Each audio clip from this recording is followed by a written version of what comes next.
बहुत सारे लोग होते हैं जो पढ़ने की फॉर्मेलिटी कर रहे होते हैं।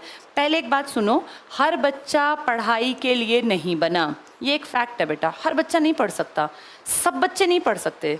जिसके दिल में इच्छा शक्ति है ना, पहली प्रायोरिटी, भैया मेरे अंदर इच्छा शक्ति है, मुझे पढ़ना है, विल पावर। ज़रूर जबरदस्ती में ना तो पेरेंट्स पढ़ा सकते, पेरेंट्स तो सब बच्चों को भेजते हैं पर सारे तो नहीं पढ़ते, ना टीचर्स पढ़ा सकते। ये मानो अगर तुम पढ़ सकते हो ना तो तुम बहुत ज़्यादा ब्लेस्ड हो, क्योंकि हर बच्चा पढ़ाई नहीं कर सकता। अपने आप को पढ़ाई में लगाने के लिए मेहनत करनी पड़ती है, पढ़ना एक आदत बनानी पड़ती है। आदत हमेशा ऐसी चीज़ों की मुश्किल से पड़ती है जो थोड़ी सी टफ होती हैं। जैसे पढ़ाई और नशा, अगर दो चीज़ें हों तो नशा करना बहुत आसान है, पढ़ना मुश्किल है। लेकिन जिसको पढ़ाई में मज़ा आने लगता है ना बेटा, फिर वो अपनी लाइफ कहीं ना कहीं बढ़िया जगह सेट कर लेता है। कोई भी इंसान जिसको तुम सफल देखते हो ना, जिसके पास घर है, गाड़ी है, अच्छी ज़िंदगी है, उसने मेहनत कर रखी है बेटा। बाय चांस नॉर्मल आदमी के साथ कोई बहुत बढ़िया चीज़ नहीं होती। अंबानी अडानी जैसों के साथ कुछ भी अच्छा हो क्योंकि उनके पास बेस बहुत बड़ा है। लेकिन आप जिन परिवारों से हो ना, आपके साथ बाई चांस अच्छा नहीं होगा। आपको अपने अच्छे के लिए मेहनत करनी पड़ेगी। अगर चाहते हो फ्यूचर अपना बनाना तो पहली चीज़ को हमेशा ध्यान रखना, पढ़ाई के बिना बनेगा नहीं। क्योंकि तुम्हारे पास बेटा दूसरा कोई बेस नहीं होता, किसी के भी पास, मेरे पास भी नहीं था। आज मैं जो तुम्हारे सामने खड़ी होकर बोल पा रही हूँ, ये काम कर पा रही हूँ, कारण मैं लकी रही, बहुत लकी रही, मैं बड़ी ब्लेस्ड हूँ। मुझे बहुत अच्छे टीचर मिले। मेरे टीचर्स ने मुझे समय रहते बता दिया था कि तुम्हारे लिए क्या करना बेहतर है। जैसे आजकल टीचर्स उतना इंटरेस्ट नहीं लेते बच्चों में, उनकी लाइफ में, लेकिन जब हम पढ़ते थे तो टीचर्स ना घर तक की बातें जानते होते थे। तो जब मैंने 12th की, बहुत अच्छे मार्क्स आए। उस ज़माने में 82% बड़ी बात थी। मैंने सन 2000 में 12वीं की थी, 24 साल पहले। तो मेरे एक टीचर ने मुझे कहा कि भाई क्या करोगे बेटा। मैंने कहा सर मैं ना कुछ बड़ा सोच रही हूँ, कुछ बड़ा करूँगी। तो वो जानते थे कि मेरे फादर भाई क्या करते हैं, मेरा क्या हिसाब किताब है। हम 4 बहनें थी। तो उन्होंने मुझे बड़ी अच्छी एक बात कही। राधे श्याम शर्मा नाम था सर का, हिंदी पढ़ाते थे 12th में। मैं ह्यूमैनिटीज़ से पढ़ी थी, आर्ट से। तो उन्होंने कहा बेटा बड़ा करने में बुराई नहीं है, पर सबसे पहले कोशिश करना कंपटीशन, जैसे उन्होंने मुझे कहा तुम जनरल कैटेगरी से हो, तुम्हारे लिए कंपटीशन ज़्यादा है, तो सबसे पहले अपना एक प्लेटफॉर्म तैयार कर लेना, फिर आगे कुछ बड़ा करने की हिम्मत आ जाएगी। उनकी वो बात भगवान की दया से मेरी बुद्धि में आ गई और मैं शुक्रगुजार हूँ ईश्वर के, जो मुझे 12th करते ही समझ में आ गया कि मुझे क्या करना चाहिए। इसीलिए मैंने बहुत बड़ा करने की कोशिश पहले नहीं की, पहले सबसे पहले जो सबसे जल्दी चीज़ मिल सकती थी उसके लिए भाग दौड़ की, और वो मुझे नज़र आया कि मैं सबसे कम समय में टीचर बन सकती हूँ। तब 12th के बाद ही ईटी का डिप्लोमा होता था, उसमें सिर्फ 12th मांगते थे। वो डिप्लोमा किया 2 साल का, तुरंत से फॉर्म्स निकले, नौकरियां आई और मुझे नौकरी मिल गई। मैंने बेटा पढ़ाई बाद में की, मैंने ग्रेजुएशन नौकरी में आने के बाद की। मैंने बीएड इग्नू से बीएड की, ओपन से होती है Indira Gandhi national open university, अगर तुम्हें ना पता हो, इग्नू, वहाँ से 2007 में मैंने बीएड की, नौकरी में रह रह के। और पता है क्या होता है, जो मैंने जीवन में अनुभव किया, जब आपके पास एक स्टैंड होता है ना, तो आपके काम अपने आप बनते चले जाते हैं, आगे से आगे आपके काम हो जाते हैं। मैं बीएड में all over India first rank holder थी। कैसे? मेरे ऊपर कोई दबाव ही नहीं था। मैं सरकारी नौकरी में सैलरी लेती थी, रोज़ स्कूल जाती थी, मेरे पास नौकरी थी और मुझे पढ़ाई आगे करनी थी, तो मेरे ऊपर कोई चिंता ही नहीं थी। मैं फ्री होके, बिल्कुल फ्री होके गई, इसीलिए मेरा all over India first rank था। उस टाइम पे मेरे ख्याल 84, 85, 100 में से कुछ नंबर थे, वो उस टाइम तक के हाईएस्ट थे। उसका कारण ये नहीं था कि मैं ब्रिलियंट थी, नहीं, एवरेज थी बिल्कुल, लेकिन मैं बिल्कुल फ्री थी, मुझे कोई चिंता ही नहीं थी, क्योंकि मेरे पास पहले से सरकारी नौकरी थी। तो बेटा जब तुम एक छोटी जगह पे कहीं अपना स्टैंड बना लेते हो ना, तो तुम दिमागी रूप से फ्री हो जाते हो। और जो दिमागी रूप से फ्री है ना, वो जिस काम में हाथ डालता है ना, उसके सक्सेसफुल होने के चांसेस ज़्यादा होते हैं। जैसे जैसे उम्र बढ़ती है ना, दुनिया का प्रेशर बढ़ता है, घर वालों का, समाज का, लोगों का, ताने बढ़ने लगते हैं। अभी तुम्हें नहीं पता, अब धीरे धीरे तानों की बौछार शुरू होगी, फिर भारी भरकम बारिश होगी।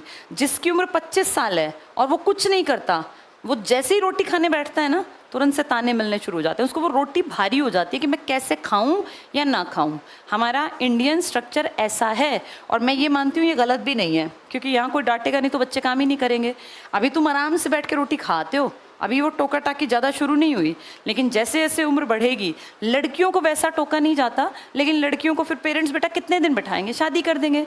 जिस घर में शादी होके जाओगे, तुम्हारे बीच में जो मैरिड हैं, इनसे पूछो, जो नहीं कमाता उसकी वैल्यू नहीं होती। तुम कितने भी अमीर घर में भेजा जाए तुम्हें, अगर तुम्हारे पास अपनी कोई काबिलियत नहीं है ना, तो तुम्हारी नेटवर्थ ज़ीरो ही निकलेगी बेटा। और अपने पैसे कमाए बिना इज्जत नहीं है। लड़कों के पास बेटा कोई ऑप्शन नहीं है, क्योंकि आपको तो ऐसा नहीं है ना कि कहीं शादी करके भेज देंगे और वो कमा के खिला देगा। आपने तो यही रहना है। इनफैक्ट आपने डबल मेहनत करनी है, अपने माँ बाप को भी संभालना पड़ेगा। वो बुजुर्ग होंगे, आज तुम जवान हो, माँ बाप होंगे 45-50 के, लेकिन जब तुम्हारी उम्र बढ़ेगी, जब तुम 30 के होगे, तो वही माँ बाप बुजुर्ग भी तो होंगे। अब उन बुजुर्ग माँ बाप के कभी घुटनों में दर्द, कभी आंखों का ऑपरेशन, कभी दांत निकलवाने हैं, तो इसके पैसे कहाँ से आएंगे? ये सब तुम्हें करना है। लड़कों पर दोहरी जिम्मेदारी होती है बेटा, अपनी वाइफ की, अपने बच्चों की और अपनी पिछली पीढ़ी के माँ बाप की। वो भी तुम्हारे ही ऊपर डिपेंड है। और तुम्हारी पीढ़ी पता है कौन सी है? जिसमें घर में 1-1, 2-2 ही लड़का है। जैसे इससे पिछली पीढ़ी में क्या था, 4-5 लड़के हैं, 4-5 मिलके पिताजी का ऑपरेशन लाख रुपए का हो रहा है, 20-20 हज़ार कर दो, 5 भाई हैं, 20 हज़ार में चल गया काम।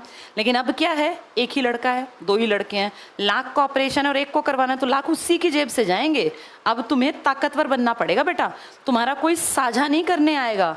अब उतने भाई बहन हैं ही नहीं। लड़कियों को इसलिए कमाना है क्योंकि सेल्फ रिस्पेक्ट बेटा अब आज की पीढ़ी में आ गई। हमारी दादियों के टाइम में औरतें पिटती थी घर में, फिर भी वहीं पड़ी रहती थी क्योंकि कोई ऑप्शन नहीं था।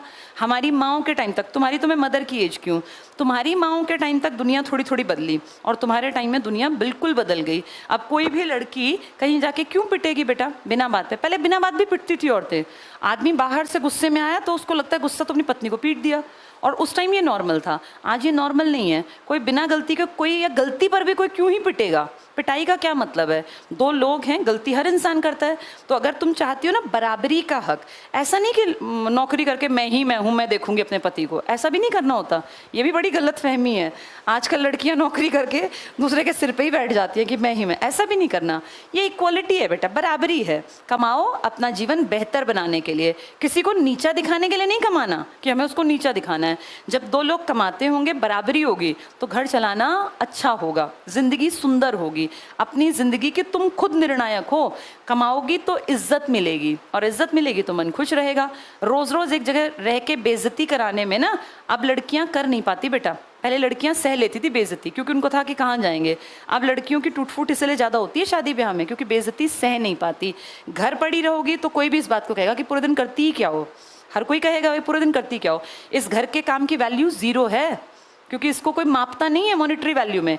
बाहर जाओगी ना 50 हज़ार लाओगी तो सब बड़े प्यार से बात करेंगे, चाहे पैसों के लिए करें। तुम्हें तो जीवन अच्छा मिल ही जाएगा, तो फायदा होगा। और बेटा तुम लड़कों के पास ऑप्शन नहीं है, पहले ही बता दिया। पहले भी आदमी कमाता था, आज भी कमाता है, आगे भी कमाना है। इंडिया में मेल डोमिनेशन है, लेकिन डोमिनेशन का फिर नुकसान ये है कि तुम्हारे ऊपर सब कुछ है, तुम्हारे पास ऑप्शन नहीं है, कहाँ भागोगे? करना ही करना पड़ेगा। आज नहीं 4 साल बाद, 4 नहीं 8 साल बाद आएंगी सारी बातें तुम्हारी कंधों पर। तो अपने आप को मजबूत रखो। कंधे मजबूत कब होंगे? जब पैसा हमारे पास होगा। ठीक है, तो खूब मेहनत करनी है। सब लोगों की बेटा इक्वालिटी का टाइम आ गया, समाज बदल गया, पढ़ाई का टाइम आ गया। खूब पढ़ना है, मेहनत करनी है, दम लगा के पढ़ना है। और फिर कह रही हूँ, सब लोग पढ़ाई के लिए नहीं बने। आपके बीच में से कुछ लोग ऐसे होंगे टाइम पास करेंगे। वो बेटा स्कूल में भी टाइम पास ही करते थे। याद करो अपनी क्लास को, तुम्हारी क्लास में क्या 100% बच्चे पढ़ते थे? नहीं ना। कुछ तो ना काम करना, ना कॉपी बनानी, डांट खानी है, रोज क्लास से निकलना है, मुर्गा बनना है, हाथ ऊपर करके खड़े होना है, यही तो काम थे ना। वही लोग आगे तक भी चलते हैं, वो भी तो जवान होते हैं, वो भी तो बुढ़े होते हैं, बुजुर्ग होते हैं। तो ऐसा नहीं कि सब समझदार बन जाते हैं। जो जैसा है, कुछ लोग प्रवृत्ति को चेंज नहीं करते, कुछ लोगों पर जिंदगी की मार पड़ते ही वो चेंज हो जाते हैं। कई लोगों के साथ ऐसा बुरा भी होता है कि यंग एज में पिताजी गुजर गए, अब सारा बचपना शैतानी सब खत्म हो जाती है, तुरंत से मैच्योरिटी अपने आप आ जाती है, क्योंकि दिखता है कि घर का खर्चा चलाना पड़ेगा। कई बार जिंदगी बहुत जल्दी मैच्योर कर देती है इंसान को। भगवान ना करे तुम्हारे ऊपर वो दिक्कत आए, पर बेटा अब तुम्हारी उम्र आ गई पढ़ने की। अब वो टाइम पास वाला टाइम हटा के और पढ़ाई पे बैठ जाओ अपनी पे, ठीक है।